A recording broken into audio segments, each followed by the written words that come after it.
Everyone thought the lake was silent that morning, but silence has a way of hiding storms. I stood in the middle of my half-finished living room, the scent of sawdust and fresh paint still clinging to the air. For months, that smell had been my only comfort. My hands were raw from sanding, my back ached from long hours of hammering, but it didn't matter. This old house was more than a project. It was a promise to myself, a promise to her. Helen's ashes rested in a box above the fireplace, the same mantle I had just rebuilt. That spot wasn't just decoration, it was sacred. Every morning I whispered to her, telling her the progress I'd made, telling her I hadn't given up, even though she was gone. For 67 years, my life had been divided between courtrooms and construction sites, either building a case or building a house. And after she passed, the quiet of our old home had become unbearable. The silence pressed down on me, heavy, suffocating. So I found this place, a forgotten lakefront house in a small North Carolina community, worn down and abandoned. Most people would walk away the moment they heard it belonged to a neighborhood with a homeowners association.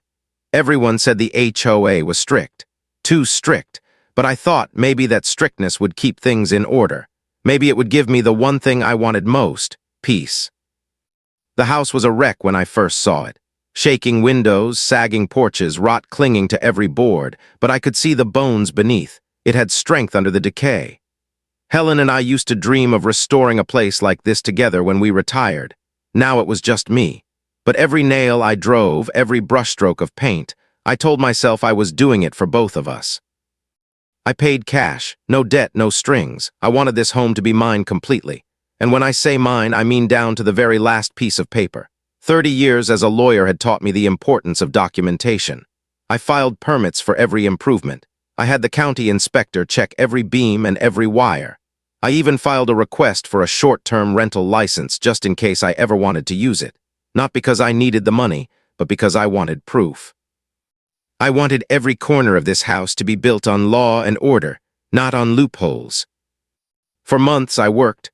From sunrise to sunset, my hands never stopped. Sanding, painting, rebuilding, and as the days went by, the house came alive again, slowly, quietly.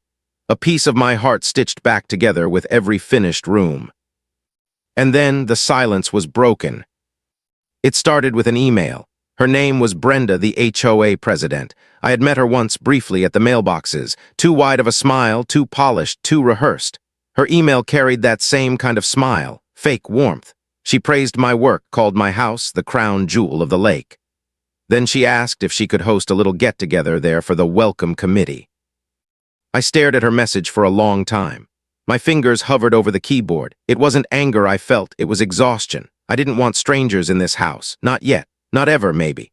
Not while Helen's ashes still rested in the living room. That was a private space, not a ballroom. So I typed a polite refusal. I told her the truth, that I wasn't ready for guests, that I still needed this place to be quiet, that I needed time.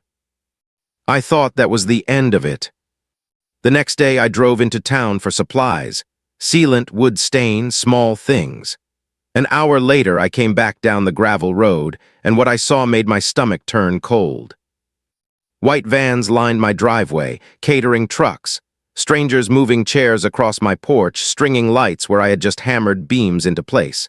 A man in a chef's coat stood in the foyer of my home, smiling like he belonged there. "You must be the owner," he said cheerfully. "We'll have everything set up by 5. My mouth went dry. I asked him what event he was talking about. He pulled out his phone, scrolled, and showed me a PDF contract. My name at the bottom, my signature, clear, perfect, except I had never signed it. 97 guests tonight. A forged contract, a stolen home, and the one place I had built as a sanctuary was about to be turned into a spectacle. I didn't shout, I didn't beg. My first instinct wasn't rage, it was survival. I walked out past the confused caterers and down to the black iron gate at the end of my driveway. I swung it shut with a heavy clang, locked it, and slipped the key into my pocket. Then I turned back toward them, my voice low and steady. "There is no event here today," I said. "You've been lied to. This is private property. You need to leave." Decades in courtrooms had taught me the power of tone. Authority isn't volume, it's certainty. And with that certainty, they packed their things. But inside me, something shifted, because I knew this wasn't a misunderstanding. This was a power play. And Brenda had just picked the wrong man to play with. Everyone talks about the moment their stomach drops. For me, it was staring at a forged contract with my name signed at the bottom. The caterer shifted nervously, scrolling through details, menus, guest lists, timelines, all built on a lie. 97 strangers were supposed to fill my house by evening. 97 people laughing, drinking, stepping into the only place I still felt close to Helen. I forced my voice to stay calm. "Send me that contract," I told him. He nodded, uncertain, and within minutes it was in my inbox. A fake paper trail, an attack dressed up as paperwork. That night I sat alone in the quiet glow of my desk lamp, the forged PDF glowing on my laptop screen. My niece Sarah's name was the first one that came to mind. She was a paralegal, sharp, fearless, with a mind like a scalpel. I sent her the file with one subject line, urgent. Call me. While I waited, I scrolled through the contract again. My eyes landed on the date. Something didn't add up. The caterer's email said it was sent that very morning, but the details inside, menu choices, head counts, felt too polished, too specific for something pulled together at the last second. My phone buzzed. Sarah, her voice was sharp and direct. "Uncle Michael, where did this come from?" I told her everything. She was silent, listening. Then finally, "They were sloppy. Look at the metadata." Metadata, the invisible fingerprints inside every digital file. I followed her instructions, right-clicking, opening the hidden properties. And there it was, the truth behind the lie. The document wasn't created today. It wasn't even created last week. It was born almost a month ago, March 15th, long before Brenda ever emailed me asking for permission. She never intended to ask. She had forged my name weeks in advance, waiting for the right moment to spring her trap. As that realization sank in, another email notification flashed on my screen.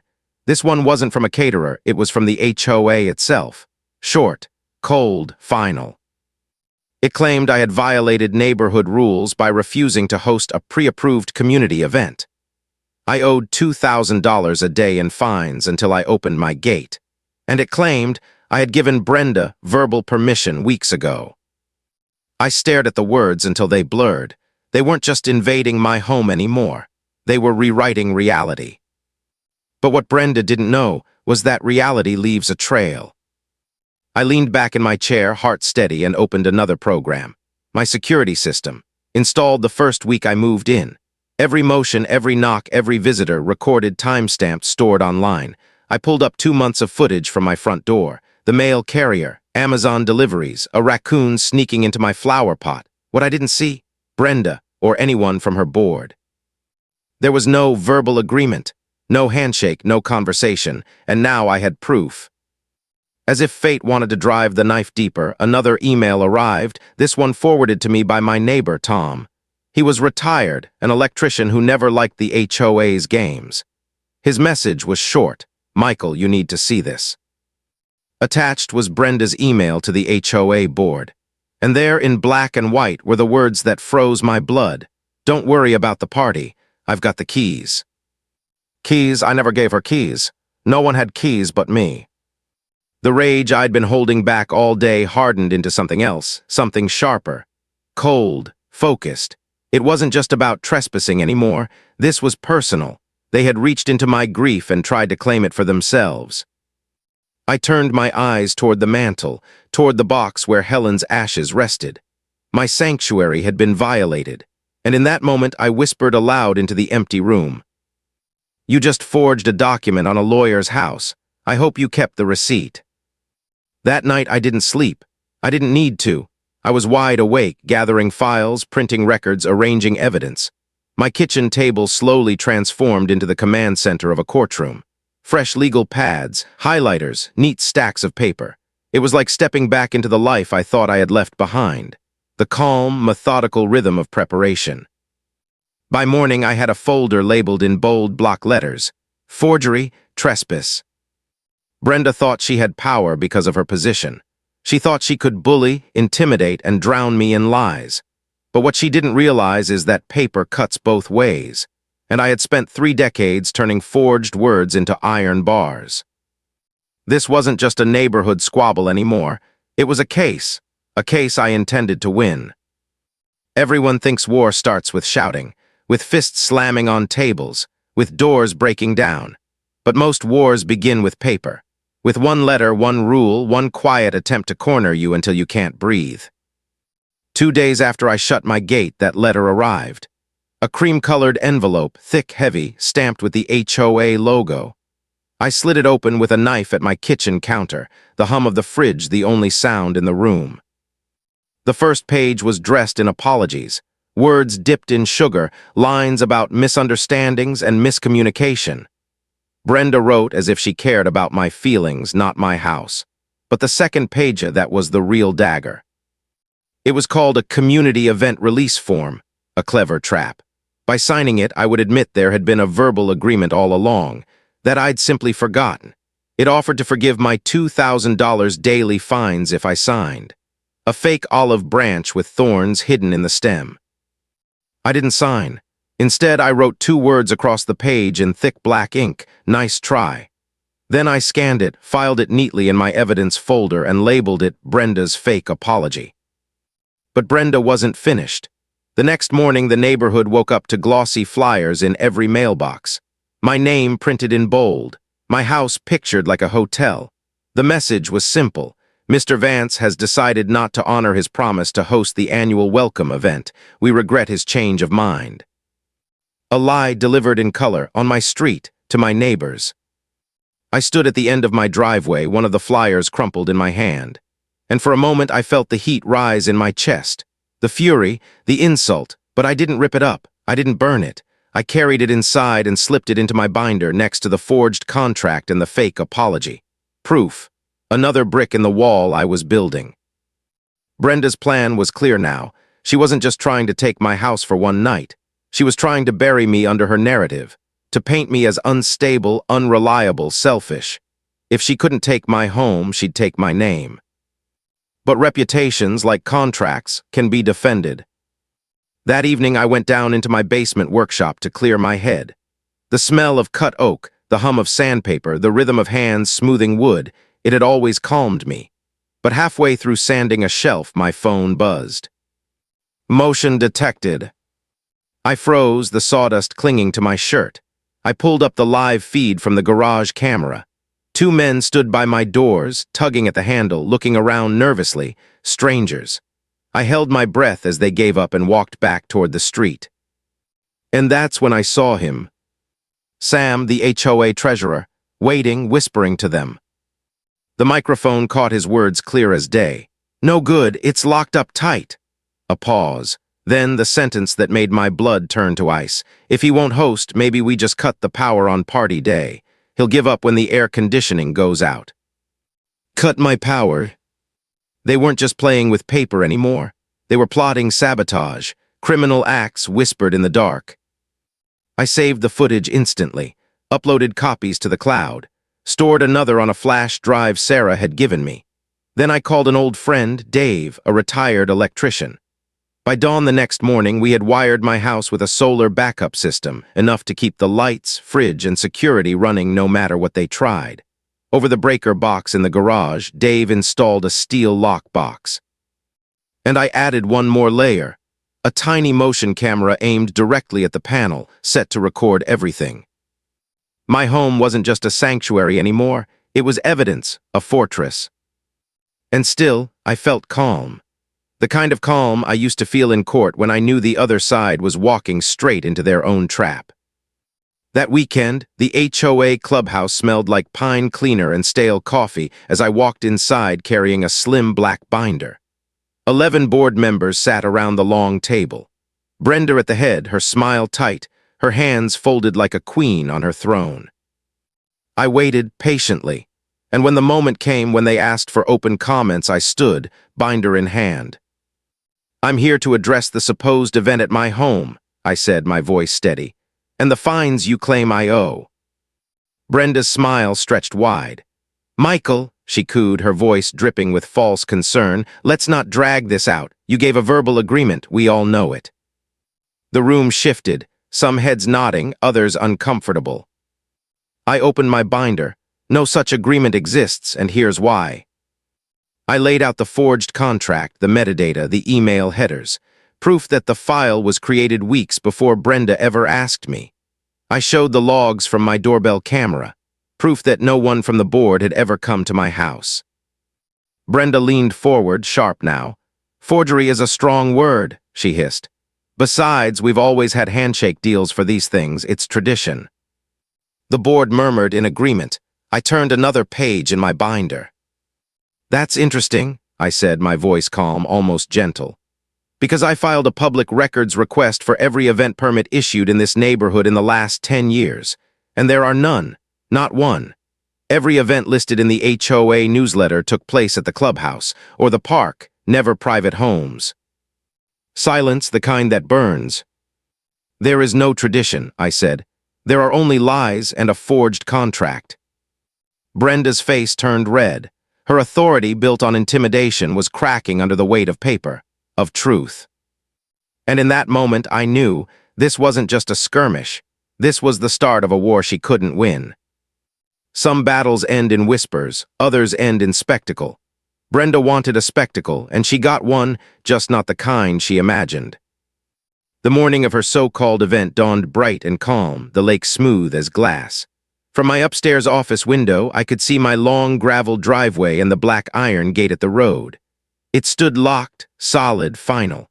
I sipped my coffee slowly, watching the sunlight stretch across the water. At 2 o'clock sharp, the first vehicle rolled up. A brightly painted van with Groove Masters Mobile DJ stenciled across the side. The driver stepped out, headphones dangling from his neck, eyes confused as he stared at the locked gate. He parked on the roadside, clearly waiting for someone to let him in. Minutes later, a food truck arrived, the smell of grilled onions wafting across the breeze. Then came car after car, sedans, SUVs, even a few luxury convertibles. Guests in pastel dresses and polished shoes stepped out, carrying casserole dishes, gift bags, bottles of wine. They looked around, bewildered. Whispers carried across the road like a low hum. And still the gate stayed closed. I sat at my desk, calm, sipping iced tea now instead of coffee. It felt like watching a play unfold on a stage I hadn't asked to build, but somehow had the best seat in the house. At 3 o'clock, the star of the show finally arrived. A cherry-red convertible eased up to the curb. Out stepped Brenda, dressed like she was hosting a summer gala.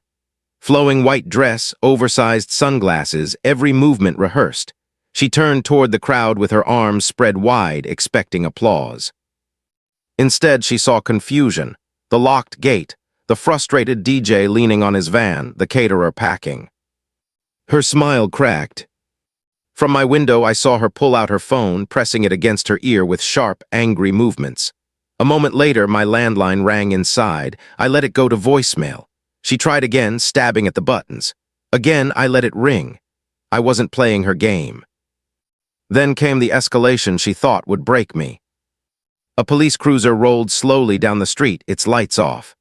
2 officers stepped out, weary expressions on their faces, clearly not thrilled to be dragged into neighborhood politics. Brenda rushed toward them, pointing wildly at my house, her words sharp and animated.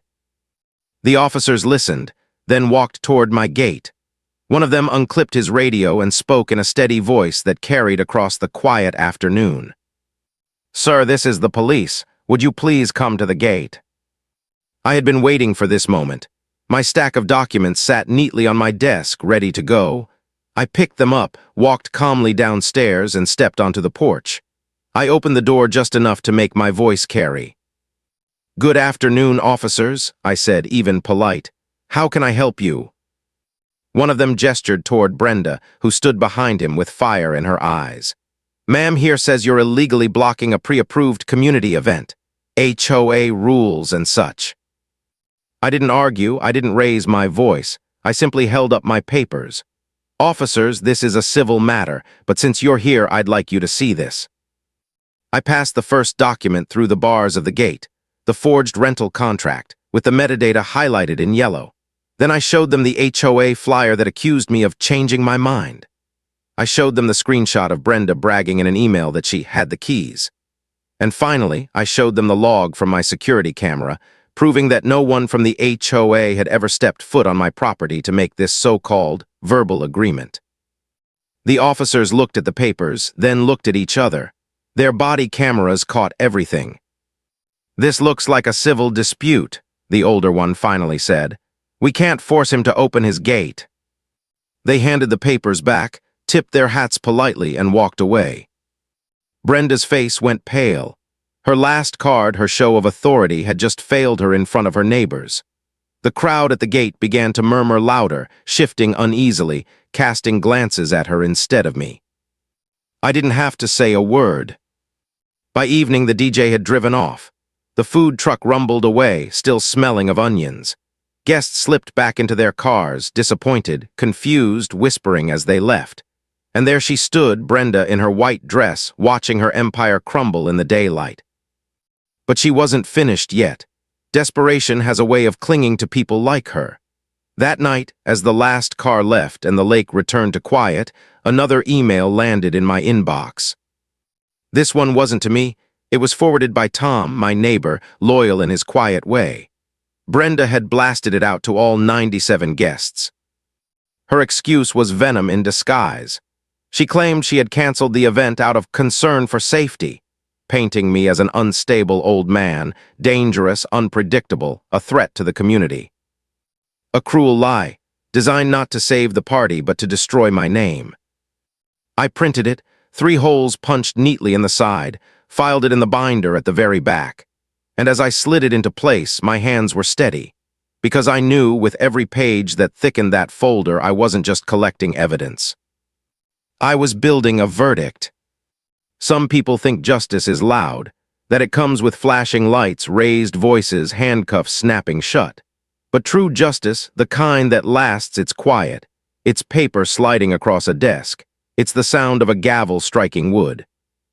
The Monday morning after Brenda's failed spectacle, I walked into the county courthouse at 8:30 sharp. I had been there countless times before, but always as a lawyer, always standing for someone else. This time it was different. This time I was carrying my own case.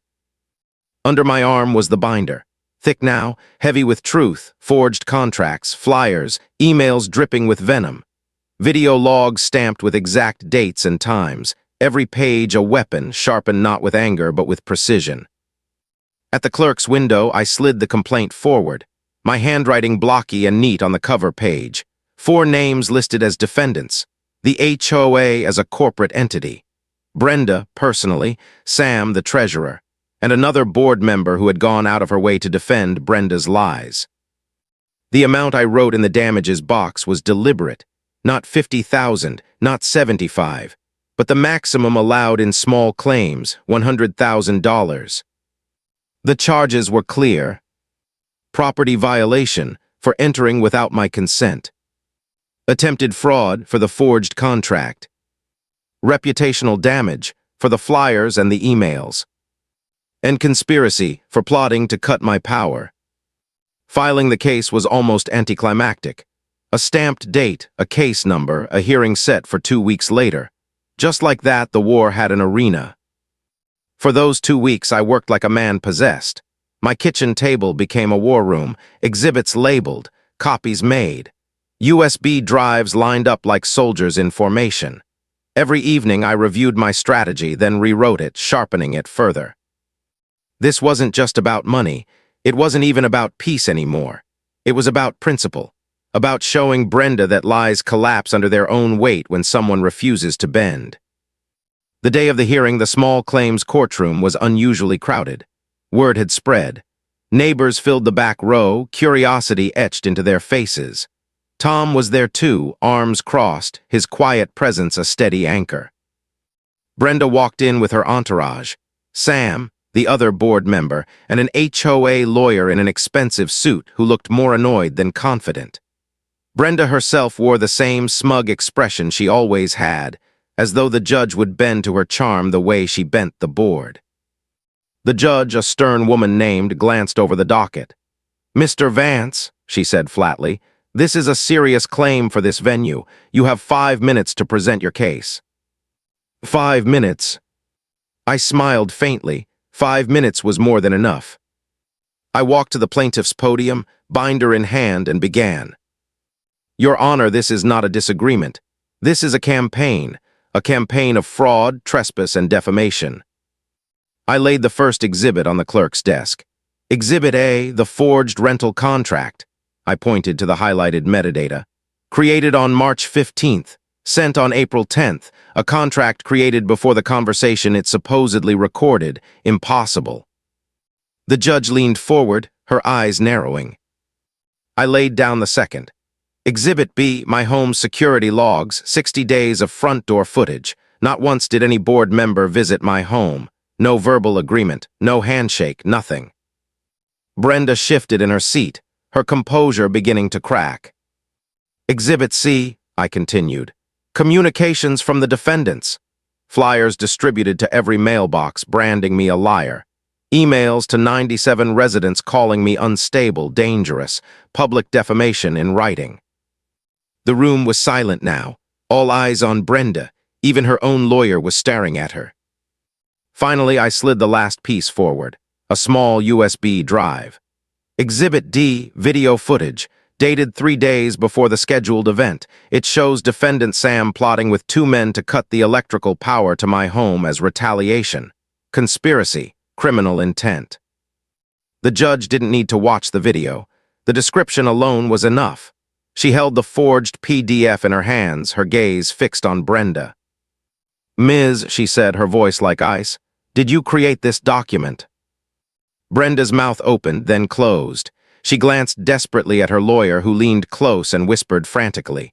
Finally, she whispered, "Yes, Your Honor, but I had reason." "Enough," the judge tapped the highlighted date with her finger. "This contract was created weeks before you claim an agreement was made. The court has seen all it needs." She turned to the HOA's lawyer. "Counselor, you have 1 minute to explain why I shouldn't refer this for criminal prosecution."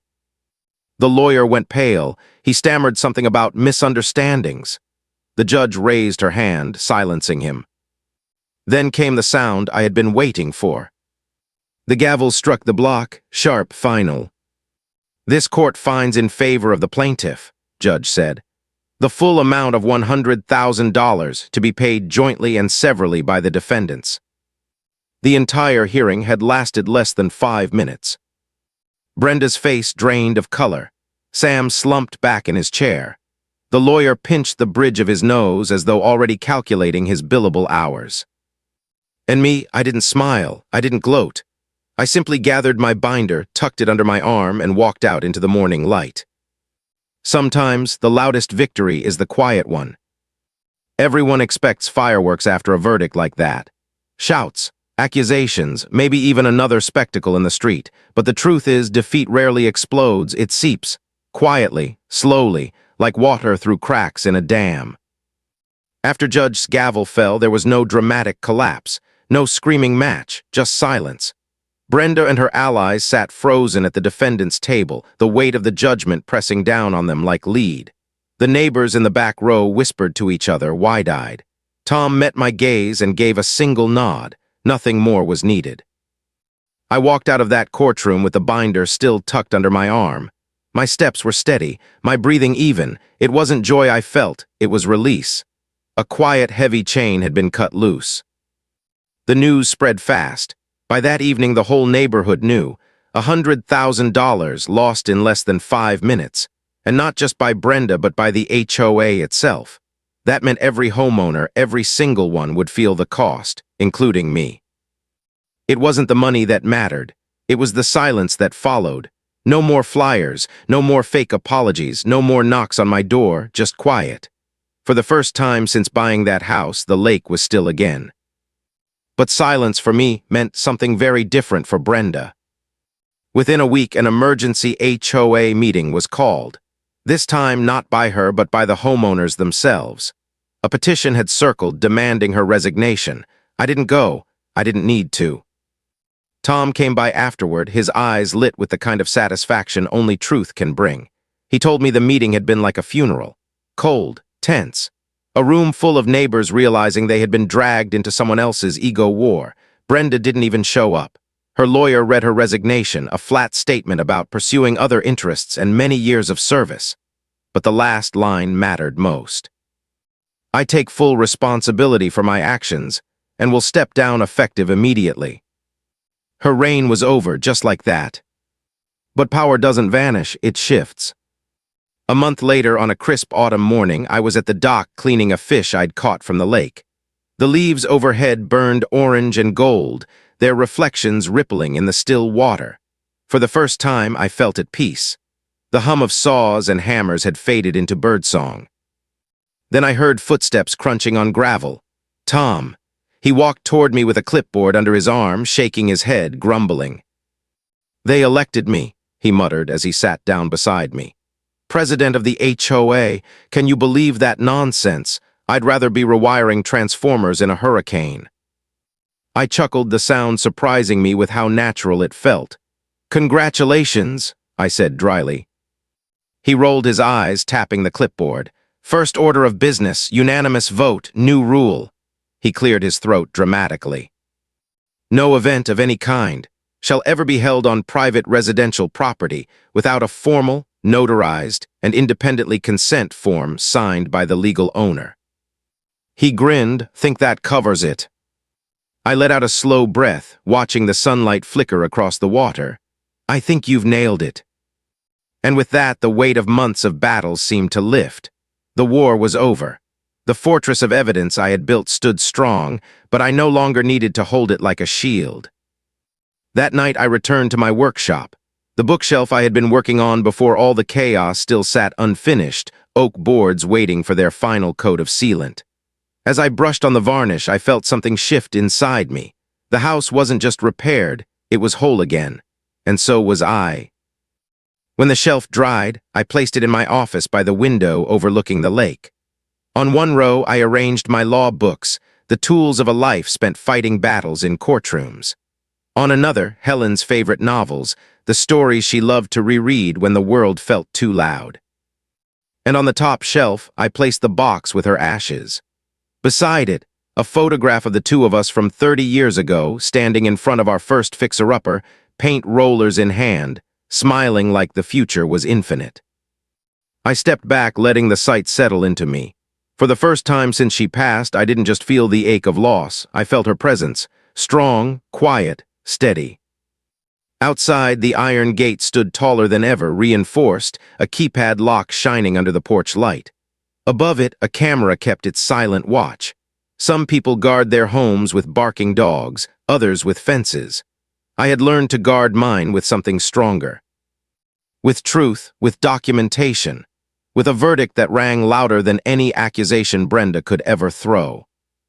And in that quiet, with the shelf finished and the house whole, I realized something.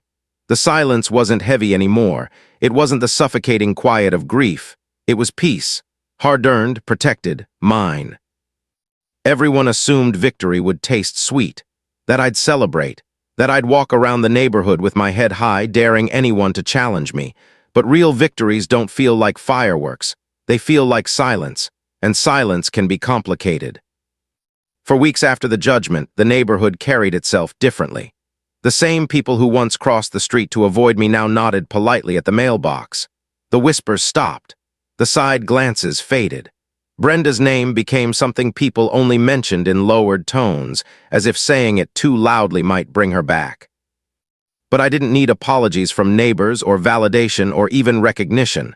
What I needed was something far simpler: space, time, quiet. In that quiet, I found myself thinking about bullies, not just Brenda and her board, but the pattern that had repeated across my life. In the courtroom, on construction sites, even as a boy in school. Bullies all work the same way. They thrive on noise, on chaos, on making you doubt yourself until you trip over your own anger. They want you to explode, to yell, to act in a way that can be twisted and used against you. But this time I hadn't given them what they wanted. I had met chaos with calm, lies with documentation, rage with silence, and it had been enough. The lesson settled into me like a stone dropping into still water. Strength doesn't always roar. Sometimes it whispers. Sometimes it's steady. Sometimes it looks like a man alone in a kitchen at midnight, printing out another copy of a contract. Sometimes it's refusing to raise your voice because you don't need to. I remembered something Helen used to say when we argued.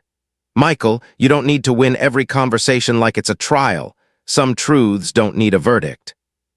She was right. Back then I didn't understand. Now I did. The trial, the binder, the gavel, they hadn't just been about proving Brenda wrong. They'd been about reclaiming my peace, about protecting the small, sacred space I'd built to grieve her, to honor her, to keep living without collapsing. I thought back to the day I found the forged contract on that caterer's phone. How my first instinct wasn't to scream, but to lock my gate, to shut the noise out. It was a small act of control, but it was the foundation of everything that followed. Sometimes the first step to winning isn't a dramatic strike. It's a quiet refusal, a locked door, a steady no. Neighbors began stopping me in passing, not with gossip, but with gratitude. One older couple thanked me for standing up because they'd been bullied by Brenda too, but were too afraid to speak. Another neighbor admitted she'd signed things she didn't understand just to avoid Brenda's wrath. I realized I hadn't just fought for myself. I had fought for them too. Even if they never said it out loud, they had been watching. And when I walked into that courthouse alone, binder in hand, I had carried more than my own name. I had carried theirs.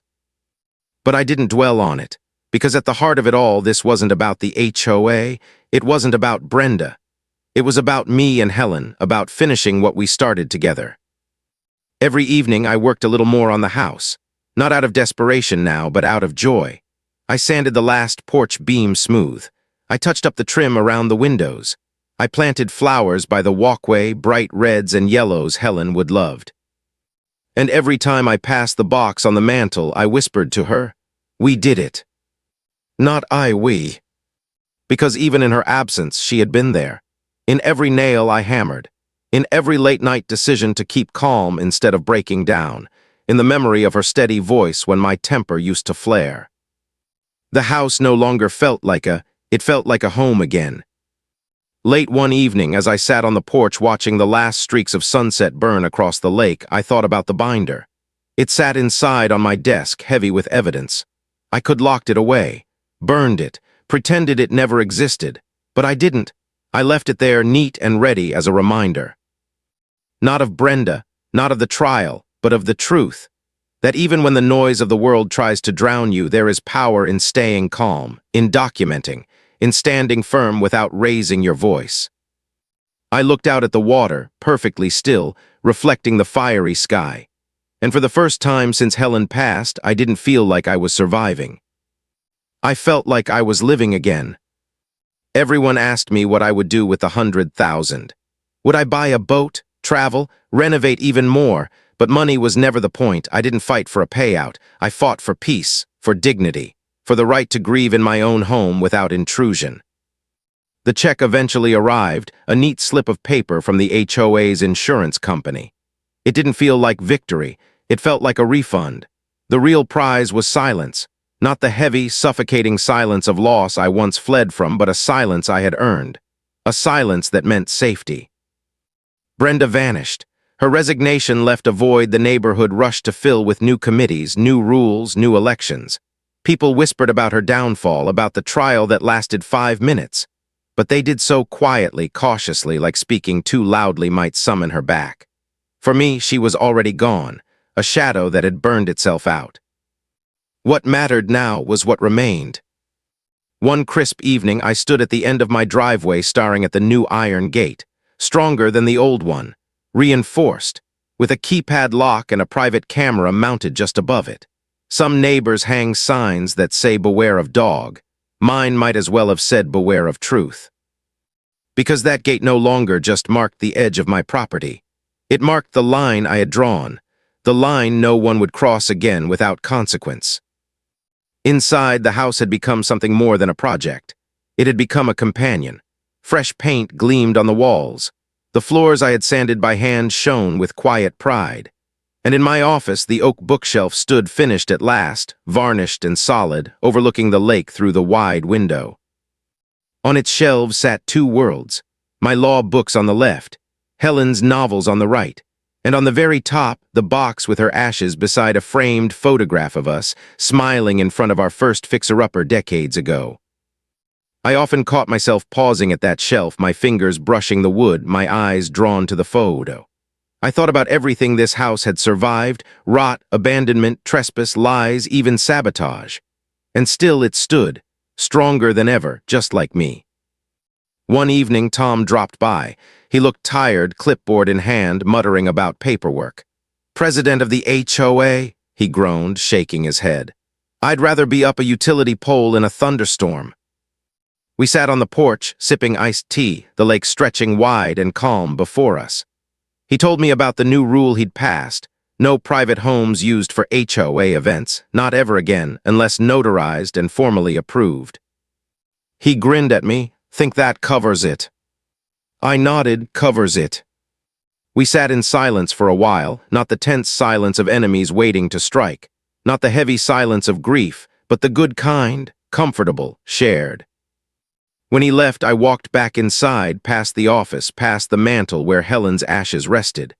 I stood there for a long moment, letting the quiet settle deep into my bones, and I realized something.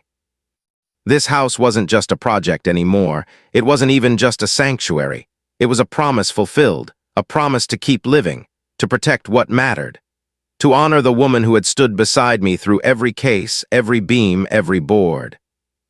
For a long time I had thought grief was silence, that the absence of her laughter, her voice, had left me with nothing but a hollow echo. But now I understood. Silence wasn't absence, it was space. Space to remember, space to heal, space to keep building. That night I wrote one last note in the back of my binder. Not for a judge, not for a lawyer, just for me. You don't need to raise your voice when the truth is loud enough. I closed the binder and set it on the shelf beside the photo, not as evidence anymore, but as a reminder that even when the world conspires against you, even when lies close in like shadows, there is strength in calm, strength in patience, strength in truth. Outside, the lake shimmered under the moonlight. The iron gate stood watch at the end of the driveway, silent and unyielding, and for the first time in years I felt whole. The quiet was mine. The house was mine. And the piece I had built, brick by brick, truth by truth, was mine to keep. If you enjoyed this story, don't forget to subscribe and join us for the next mystery on HOA Hunter Stories.